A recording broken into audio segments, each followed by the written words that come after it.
ఒక్కసారి కొమ్మూరి గోల్డ్ కి కాల్ చేయండి. తాకట్లో ఉన్న మీ బంగారాన్ని విడిపించి మార్కెట్ ప్రైస్ కి వాళ్ళు కొనుక్కుని మిగతా డబ్బులు మీకు ఇచ్చేస్తారు. అందరికీ నమస్కారం. వెల్కమ్ టు మనం టీవీ. నేను మీ పవన్ బెస్పడ. మాతో పాటు సామాజిక రాజకీయ విశ్లేషకులు చందు శ్రీనివాస్ గారు ఉన్నారు. ఆయనతో మాట్లాడే ప్రయత్నం చేద్దాం. సార్ నమస్కారం. నమస్కారం అండి. ఎక్కడైతే భారత మహిళల్ని తక్కువ చేశారో, ఎక్కడైతే భారత భార్యల ముందు భర్తల్ని హతమార్చారో, ఆ మహిళల చేతే ఈరోజు పాకిస్తాన్ భూభాగంలోకి చొచ్చుకెళ్ళి అక్కడ ఉన్నటువంటి ఉగ్రవాద స్థావరాలపై దాడి చేసి ఒక మసూద్ అజహర్ అనే కుటుంబాన్ని లేపేయడం జరిగింది. భారత మహిళల పవర్ ఏంటో చూపించారు. దీనికి ఆపరేషన్ సింధూర్ అని పేరు పెట్టుకుంటే ఆ సింధూర్కు సంఘీభావంగా ఇప్పుడు భరతమాత గడ్డపైన పుట్టినటువంటి చిన్న చిన్న చిన్నారులకు సింధూర్ అనే పేరు పెట్టుకుంటున్నారు. ఇది సామాన్య భారతీయుని కళ నెరవేరిందని ఫీల్ అవుతున్నారు. అయినా కూడా భారతదేశంలో ఇంకా కొన్ని చీడపురుగులు ఉన్నాయి. ఈరోజు భారత ప్రభుత్వం చేపట్టిన, భారత ఆర్మీ చేసిన ఈ చర్యలకి సపోర్ట్ ఇవ్వట్లేదు కొంతమంది. ముఖ్యంగా ఇటీవల కాలంలో, అంటే రీసెంట్గా సిపిఐ నారాయణ గారు చేసినటువంటి కొన్ని వ్యాఖ్యలు సోషల్ మీడియాలో పెద్ద ఎత్తున దుమారం రేపుతున్నాయి. ఒక రకంగా చూస్తే ఆంధ్రప్రదేశ్ డిప్యూటీ సీఎం పవన్ కళ్యాణ్ గారు ఇట్లా భారత ప్రభుత్వానికి, భారత ఆర్మీ చేసిన ఈ చర్యలకి వ్యతిరేకంగా మాట్లాడే వాళ్ళు వెళ్ళిపోండి పాకిస్తాన్ అని చెప్పి ఆయన పిలుపునిచ్చింది. వాస్తవంగా దానికి సపోర్ట్ పలకాల్సిన అవసరం ఎంతవరకు ఉందనుకోవచ్చు? ఎలా చూడాలి? డెఫినెట్గా అండి. ఇప్పుడు ముందు మనం భారతీయులు, తర్వాత ఎవరైనా ఈ గాలి పీల్చుకుంటున్నాం, ఈ నేల మీద ఉన్నాం, ఇక్కడ తిండి తింటున్నాం. ఈ దేశంలో ఉండే పరాయి దేశాలకు సపోర్ట్ చేసేవాళ్ళు ఇక్కడ ఉండే ఉపయోగం లేదు. అక్కడికి వెళ్తే తెలిసిద్ది వీళ్ళకి. ఇప్పుడు మీరు అన్నట్టు ఈ నారాయణ వ్యక్తి ఎప్పుడు ఏం మాట్లాడతారో కూడా తెలియదు. వాళ్ళు స్థిరత్వం లేదు. ఆ పార్టీకి జెండా మోసేవాళ్ళు లేరు. ఇప్పుడు ఎక్కడ నిలబడినా గెలిచే పరిస్థితి లేదు. వామపక్షాలు ఏమైపోయింది? నక్సల్స్ సపోర్ట్ చేసేవాళ్ళు ఇప్పుడు నక్సలిజమే లేదు. అటువంటి వాళ్ళు వీళ్ళు అవుట్డేటెడ్ అనుకోవాలి మనం. వీళ్ళు ఏదో ఎగ్జిస్టెన్స్ కోసం, మనుగడ కోసం పోరాటం అంటారు తెలుసా. ఎప్పుడు లైవ్లో ఉండాలని, ఊరంతా ఒక దారి అయితే ఉలిపి కట్టికి ఒక దారి అనుకుంటారు. అటువంటి కోవలో ఉండేవాళ్ళు ఎవరు? నారాయణది చాలా లైట్గా తీసుకోవాలి ఇక్కడ. ఎందుకంటే నారాయణ కావచ్చు, ప్రకాష్ రాజ్ కావచ్చు, సమంత కావచ్చు, సాయిపల్లి కావచ్చు, వీళ్ళంతా ఐడెంటిటీ క్రైసిస్ అనుకుంటారా? వీళ్ళేదో అసలు విపరీతమైన నాలెడ్జ్ ఉందని అనుకుంటారో తెలియదు. కానీ దేశం అంతా ఒకవైపు ఉంటే, దేశం ఆపరేషన్ సింధూర్ అని స్టార్ట్ చేసినప్పుడు మీరు ఏం చేయాలా? మీరు చేతనైతే సహాయం చేయండి, లేకపోతే కామ కూర్చోండి. అంతేగాని దేశ ప్రధాని, దేశ రక్షణ శాఖలో ఇచ్చిన ఇదిని మీరు ఎందుకు కాదంటారు? అందుకనే పవన్ కళ్యాణ్ గారు, ఆయన మొదటి నుంచి కూడా మొన్నటిదాకా ఒక నటుడు, రాజకీయాల సక్సెస్ కారు అన్నారు. 100% స్ట్రైక్ రేట్తో 21 గెలిపించుకున్నాడు. కట్ చేస్తే హిందూ సనాతన సాంప్రదాయం అని చెప్పి ఒక అంశాన్ని లేవనెత్తుకున్నాడు. 100 కోట్ల మంది హిందూకి ప్రతినిధి అయిపోయి, సౌత్ లేదు, నార్త్ లేదు, ఎక్కడైనా కానీ పవన్ కళ్యాణ్ అనే వ్యక్తి దేశ నేషనల్ పొలిటికల్ స్టార్ అయ్యాడు. ఈయన పవన్ గారు తుఫాన్ అని చెప్పి మోదీ గారు అన్నాడు.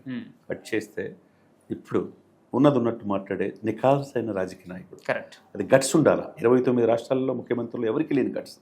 ఎవరైనా ముఖ్యమంత్రి వచ్చి మాట్లాడే, ఒక రేవంత్ రెడ్డి గారు వచ్చి సంఘీభావం తెలియజేశారు. అదే పవన్ కళ్యాణ్ గారు కూడా ఎవరైతే మీరు సపోర్ట్ చేసేవాళ్ళు ఎవరు ఉన్నారు, దీన్ని విభేదించారంటే పాకిస్తాన్ వెళ్ళిపోండి అన్నారు. అంతకుముందు అద్దంకి దయాకర్ ఎవరో మాట్లాడాడు, నాకు పాకిస్తాన్ అంటే ఇష్టం అని చెప్పేసి, కాంగ్రెస్ నాయకులు అని చెప్పారు. ఎవరైతే సపోర్ట్, రాహుల్ గాంధీ లాంటి వాళ్ళే ఈ సాయుధ దళాలకు సంఘీభావం తెలియజేసి మోదీ గారు వెంట ఉంటే వీళ్ళు ఎవరండి? కాంగ్రెస్ ఏఐసిసి అధ్యక్షుడు మల్లికార్జున ఖర్గే కామెంట్ చేస్తున్నారు. అంటే దానికి ముందు కామెంట్ చేశారు, ఈ ఉగ్రదాడి జరిగేది ముందే ప్రధానమంత్రికి తెలుసు, దానికోసం ప్రధానమంత్రి జమ్మూ కాశ్మీర్ పర్యటన రద్దు చేసుకుని సౌదీ అరేబియాకి వెళ్లారు, మా దగ్గర కీలక ఆధారాలు ఉన్నాయని చెప్పేసి. ఇప్పుడు ఆయన తెలుసుకుని ఆయన కూడా రియలైజ్ అయ్యారు. రాహుల్ గాంధీ ముట్టికాయలు వేస్తే రియలైజ్ అయినట్టు. సరే, ఏదైనా కానీ సార్ దేశం ముఖ్యం సార్. ఇటువంటి కుహన లౌకికవాదులు, వర్గాలను పెంచి పోషించేవాళ్ళు, అశాంతి నిరంతరం కలగజేసేవాళ్ళు ఈ దేశంలో ఉండడానికి హక్కులేదు. దేశం గొప్పది. దేశం కంటే నువ్వేం గొప్పేం కాదు. ఇక్కడ అమాయకులైన 26 మంది చనిపోయినప్పుడు ఏమైంది నీ నీతి? ఈ మాటలు ఎందుకు చెప్పలేకపోయావు? పాకిస్తాన్ అప్పుడు పాకిస్తాన్ ఏర్పడే ఉగ్రవాదుల్ని నువ్వెందుకు ఖండించలేకపోయావు? ఇదే ప్రకాష్ ఇక్కడ ఈ నేల తింటున్నాడు కదా, ఎక్కడ ఏరే రాష్ట్రం నుంచి వచ్చి ఇక్కడే తెలంగాణలో ఉంటున్నావు కదా నువ్వు, మరి ఏం మాట్లాడుతున్నావు? జస్ట్ ఆస్కింగ్ అంటాడు కదా. మరి పాకిస్తాన్ హీరో తీసిన సినిమాని మొత్తం కేంద్ర ప్రభుత్వం నిషేధం విధిస్తే ఎందుకు తప్పు అంటాడు? చలనచిత్రాన్ని సపరేట్ గా చూడాలంటారు. సపరేట్ గా ఈడెవడు చెప్పడానికండి, దేశంలో భాగం కదా. ఇతను ఎవడు చెప్పడానికి? మొన్నటిదాకా పవన్ కళ్యాణ్ ప్రశ్నించాడు, ఇప్పుడు అది ప్రశ్నిస్తున్నాడు. ఇటువంటి వాళ్ళు దేశ ద్రోహుల కింద లెక్క. ఈ దేశంలో ఉండటానికి హక్కు లేదు. అది నారాయణ కావచ్చు, లేకపోతే ప్రకాష్ రాజ్ కావచ్చు, సమంత, ఆమె ఇక్కడ ఈ నేల మీద ఉంది. ఈ తెలుగు ప్రేక్షకులు ఆదరించారు. ఈ సినిమా టికెట్ తెగితేనే నీకు జీవితం, ఇక్కడ నువ్వు సంపాదించుకుంటా, ఇక్కడ సినిమాలు తీసుకుంటా, సింధు జలాలు ఆపేటివి ఏంటంటే నువ్వెవరు? అసలుకి నీ స్థాయి ఏంది? నువ్వు ఇప్పుడు ఏ కులంలో పుట్టావు? ఇప్పుడు క్రిస్టియానిటీలో ఉండి మారి హిందూలో మారావు, పెళ్లి చేసుకున్నావు, మళ్ళా కాదని చెప్పేసి విడిపోయారు, నువ్వేది ఇంకో పెళ్లి చేసుకోబోతున్నావు, చేసుకో, ఉమ్, నీకు స్వేచ్ఛ ఉంది. కానీ ఉమ్, దేశం ముఖ్యం. అంతే. దేశం తీసుకున్న నిర్ణయాన్ని సింధు జలాలను ఆపేస్తే నువ్వు నీకెందుకు, నీ పాత్ర ఏంటి? ఉమ్, అంత ప్రోత్సహించేదానివైతే నువ్వు పాకిస్తాన్ వెళ్ళిపో, ఉమ్, ఈ దేశంలో ఉండడానికి సమంతకు హక్కేం లేదు. అవును. అదేవిధంగా సాయి పల్లవి కూడా ఇండియన్ ఆర్మీని తక్కువ చేసి మాట్లాడు, అవును. తప్పు. ఇటువంటి వాళ్ళంతా ఏందో అంటే ఐడెంటిటీ క్రైసిస్ అంటాను సార్ నేనైతే. ఓకే. ఉమ్, స్వగతం అంటారు. ఉమ్, నా గురించి ఎవరు చెప్పుకోలేనప్పుడు, ఒక పెద్ద ఇష్యూ ఉన్నప్పుడు మాట్లాడితే ప్రపంచం అంతా చూస్తుందనే భావన కావచ్చు. ఉమ్, అదే సమయంలో నా గురించి అసలు చెప్పుకోలేనప్పుడు స్వగతం అని నేను పుస్తకం వేసుకుంటుంటాను. ఉమ్, పుస్తకం అంటే ముఖచిత్రం, ఫేస్బుక్ ముఖచిత్రం అంటారు. ఓకే. దాని ద్వారా ఫేస్బుక్లో, ట్విట్టర్లో ఉమ్, నువ్వు సందేశం ఇస్తుంటారు. ఉమ్, అలా ఆ కోవలో చెందిన వాళ్ళు ఈ సమంతాలు, ఉమ్, ఈ సెల్ఫీ వీడియో తీసే నారాయణలు, ఉమ్, ఈ ప్రకాష్ రాజులు, ఈ సాయి పల్లవులు, ఉమ్, ఇటువంటి వ్యక్తులు ఈ సమాజంలో పనికిరారు. ఓకే. నేను చెప్పింది కరెక్ట్. దేశం ముఖ్యం. అవును. దేశం తీసుకున్న నిర్ణయాన్ని నువ్వు స్వాగతించలేనివాడివి దేశద్రోహి కింద లెక్క కదా సార్. ఉమ్, నేనైనా మీరైనా సార్ భరతమాత ముద్దు బిడ్డలం. ఉమ్, చిన్నప్పుడు జనగణమన పాడుతాం, వందే మాతరం పాడుతాం. ఒక భగత్ సింగ్, ఒక రాజగురు, ఒక సుఖదేవ్ దేశం కోసం అమరులైన వాళ్ళు, ఒక కల్లూరి సీతారామరాజు, అటువంటి ఇదిలో మనం ఉండేవాళ్ళం. ఉమ్, అటువంటి దేశంలో పుట్టి స్వేచ్ఛ స్వాతంత్రాలు పెంచుకుంటూ ఉన్నవాళ్ళం. నువ్వు భావ ప్రకటన స్వేచ్ఛ ఉంది, article 14, article 17, article 21, right to live, right to freedom of expression everywhere in India. కానీ ఇతరుల మనోభావాలు ఇబ్బంది పడకుండా నువ్వు ఉండాలి. ఇతరుల మనోభావాల్ని ఇబ్బంది పెట్టడం నీకెలా ఉంటుంది? ఎలా? అంతే కదండి. అవును. ఇప్పుడు పవన్ కళ్యాణ్ 100% పర్ఫెక్ట్గా చెప్పాడు. ఆయన చూసి బుద్ధి తెచ్చుకోండి, Hmm. ఆయన మార్గంలో నడవండి, చేతనైతే మోదీ గారికి సపోర్ట్ చేయండి. ఉమ్, మోదీ గారు అంటే సొంత ఇల్లే లేదు. ఉమ్, అటువంటి ఈ దేశమే తన దేశంగా భావించి, తన ఇల్లుగా భావించి, దేశం కోసం అహర్నిశలు కష్టపడతా నైట్ అంతా మేల్కొని ఆపరేషన్ సింధూర్ ప్రత్యక్షంగా చూసి అవును. ఆ రోజు నిద్రపోయాడు ఆయన. ఉమ్. అది దేశ ప్రధాని అంటే. ఎస్, మోదీ గారి గురించి మాట్లాడారు కాబట్టి మోదీ గారి వ్యూహం ఇంకా ఏదో ఉంది. ఎందుకంటే ఇప్పుడు సగటు భారతీయుడు అంటే కొంత కంటితుడుపు చర్యగా భావిస్తున్నప్పటికీ ఈ ఆర్మీ చేసినటువంటి చర్యని, కానీ ఇంకేదో మిస్ అవుతుంది, ఇంకేదో కావాలి, ఇంకేదో ప్రతీకారం మనం తీర్చుకోవాలి. మసూద్ అజహర్ కావచ్చు, లేదంటే హఫీజ్ సయీద్ కావచ్చు, ఇట్లాంటి ఉగ్రవాదుల్ని మట్టుపెట్టినప్పుడే మనం అసలైన విజయం సాధించినప్పుడు అనుకోండి. కానీ మోదీ వ్యూహం ఇంకా ఏదో ఉంది.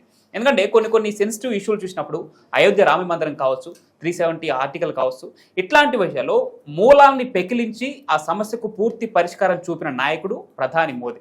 ఇప్పుడు ఈ జమ్మూ కాశ్మీర్ విషయంలో, పాక్ ఆక్యుపైడ్ కాశ్మీర్ విషయంలో కూడా మోదీ వ్యూహం ఇంకా ఏదో ఉంది. ఇందాక మనం మాట్లాడుకున్నట్టు ఆపరేషన్ సింధూర్ 2.0 త్వరలోనే ఎగ్జిక్యూటివ్గా రాబోతుంది అనేది ఎంతవరకు మనం భావించవచ్చు? డెఫినెట్గా రావాలి సార్. ఎన్నాళ్ళు సార్ ఒక చెంప కొడితే ఇంకో చెంప చూపించుకోవడానికి.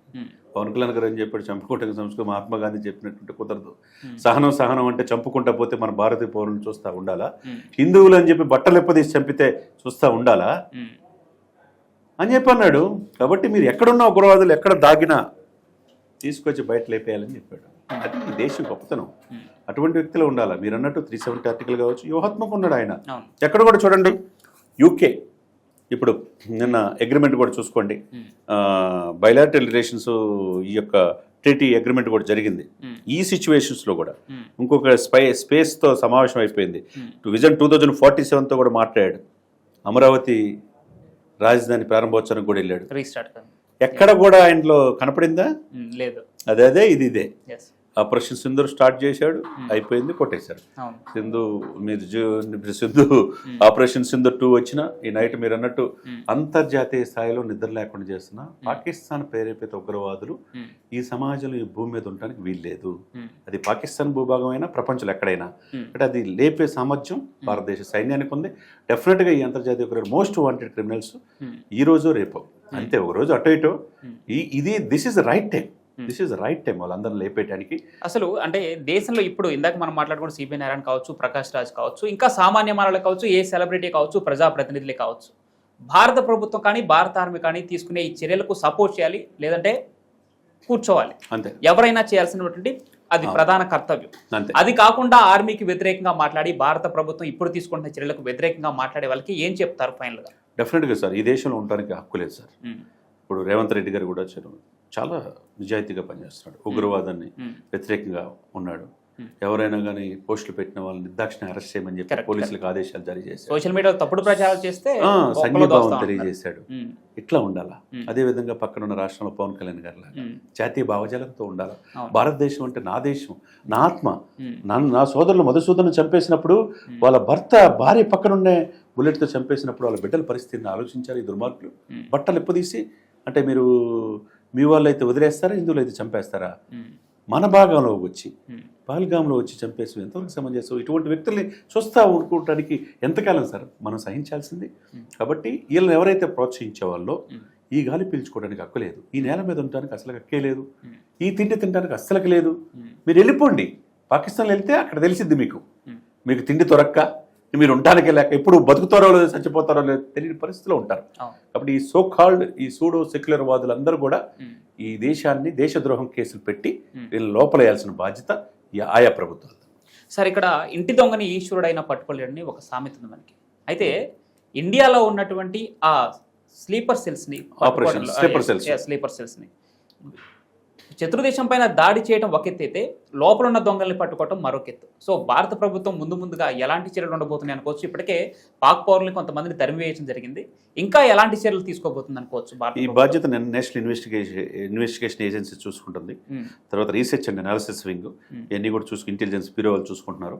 ఎక్కడ ఇప్పుడు లిస్టుకే 400 మంది దాకా ఉన్నారన్నారు. పాకిస్తాన్ ఇక్కడ హైదరాబాద్ మెయిన్ టార్గెట్ గా హైదరాబాద్ దాదాపు 5,000 మంది పైన ఉంటారన్నారు. తర్వాత 5 లక్షల మంది మహిళలు, పాకిస్తాన్ మహిళలు భారతదేశంలో ఉన్నారంటున్నారు.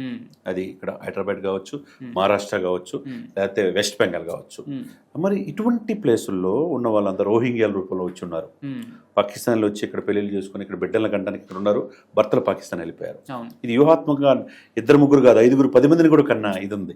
అంటే వాళ్ళ యొక్క స్ట్రెంత్ని పెంచుకుంటా ఇక్కడ అశాంతిని కలిగిస్తా ఈ దేశాన్ని విచ్ఛిన్నం చేయడానికి కుట్ర ఇది. అంటే ఒక చాప కింద నీరులా పాకిపోతున్నారు. ఈ స్లీపర్ సెల్స్ని వెలికి తీయాల్సిన బాధ్యత అంటే ఎక్కడో ఊరు వెనక ఉన్న డైరెక్ట్గా పోరాడు, ఇండైరెక్ట్గా మన దగ్గరే ఉండి మనతో ఒకటే ఉన్న ఐడెంటిఫై చేయాలి. ఇదే రైట్ టైం. కాబట్టి ఓల్డ్ సిటీలో కూడా మూలాలు ఎక్కడున్నా ఉగ్రవాద మూలాలు ఓల్డ్ సిటీ కన్నా ఉగ్రవాదాలు సపోర్ట్ చేసేవాళ్ళు కాదు, మూలాలు ఉన్న స్థావరాలు కూడా ఈ యొక్క ఆపరేషన్ కటన్ రైజ్ అంటారు, చెక్ చేస్తుంటారు కదా నైట్ పూట పోలీసులు, కాటన్ సెర్చ్. ఆ కాటన్ సెర్చ్లో భాగంగా ఇప్పుడు కూడా గ్రామాల్లో ఓల్డ్ సిటీకి వెళ్ళాలంటే చాలామంది భయం. పోలీస్ ఆఫీస్ని ఒక్కోసారి చంపేశారు. అటు ఓల్డ్ సిటీల మీద పూర్తిగా కాన్సన్ట్రేషన్ చేయాలి. అమిత్ షా గారు కూడా, రేవంత్ రెడ్డి గారు కూడా గైడ్ లైన్స్ ఇచ్చారంట, హైదరాబాద్ బీ అలర్ట్గా ఉండమని చెప్పేసి. బట్ ఓల్డ్ సిటీని కూడా చూసుకోవాల్సిన బాధ్యత ఉంది. ఎవరైతే పాకిస్తాన్ సపోర్ట్ చేసే ఈ యొక్క సపోర్టర్స్ కావచ్చు, స్లీపర్ సెల్స్ కావచ్చు, ఉగ్రవాదుల ఆశయాలు నచ్చేవాళ్ళు కావచ్చు, ఈ దేశంలో ఉండే ఉపయోగం లేదు. ఈ దేశాన్ని విచ్ఛిన్నం చేయడమే. కాబట్టి వీళ్ళని ఈ సమాజం నుంచి తీసేసి పాకిస్తాన్ బోర్డర్లో పంపిస్తేనే మంచిది, ఈ రాష్ట్రానికి కూడా మంచిది. రైట్. చూశారు కదా, చందు శ్రీనివాస్ గారు చెప్పినట్టు ముందు మనం భారతీయుల తర్వాతే, అంటే భారత పౌరులుగా మనం ఉన్న తర్వాతే ఏ మతమైనా ఏ రాజకీయ పార్టీ అయినా. సో ఒక భారతీయునిగా ఆర్మీ చేసినటువంటి ఈ చర్యకు గర్వించండి. భారత ఆర్మీని పొగడకపోయినా పర్లేదు, భారత ఆర్మీకి సపోర్ట్ మీరు ప్రత్యక్షంగా ఇవ్వకపోయినా పర్లేదు, భారత ఆర్మీని నిందించే ప్రయత్నం మాత్రం ఎట్టి పరిస్థితుల్లో చేయొద్దు. Thank you sir, thank you so much.